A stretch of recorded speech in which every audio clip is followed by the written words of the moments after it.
I'm not dead, Charlotte, Grand-Père Etienne said.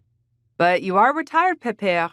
I tweaked his rosy cheek and skirted around him to throw a drop cloth over the rustic wooden table that usually held wheels of cheese like Abbaye de Belloc, Manchego, and Humboldt Fog, the latter cheese a great pairing with Chardonnay. Dust billowed up as the edges of the drop cloth hit the shop floor. A retired person may have an opinion. Yes, he can, I smiled, but you put me in charge. You and Matthew, my adorable cousin. If I had a brother, he would be just like Matthew, bright, funny, and invaluable as an ally against my grandfather when he was being stubborn. What does Matthew say about all this? Pépère folded his arms around his bulging girth. The buttons on his blue striped shirt looked ready to pop. The doctor said Pépère needed to watch his weight and cholesterol, and I had been trying to get him to eat more of the hard cheeses that contained a lower fat content than the creamy cheeses he loved so much.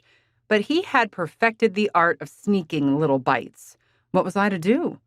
I gave my grandfather's shoulder a gentle squeeze. Pépère, I love this place. So does Matthew. We only want the best for it. Trust us.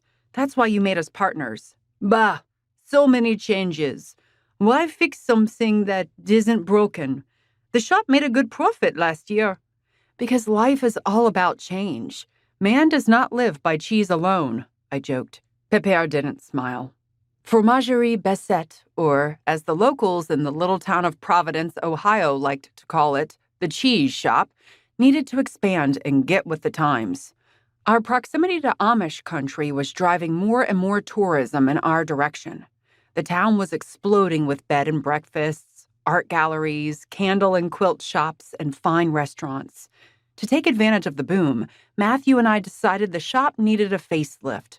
We had stowed all the cheeses in the walk-in refrigerator until the renovation was complete. The sign on the door of the shop read, "Closed." Pépère, why don't you take a walk in the vegetable garden? The town had a co-op vegetable garden and hothouse in the alley behind the shops on Hope Street. Pluck me some basil, maybe some heirloom tomatoes.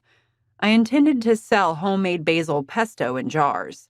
For a simple treat, basil pesto ladled over a scoop of locally made chèvre and served with flatbread and a slice of a juicy heirloom tomato is an economical gourmet delight.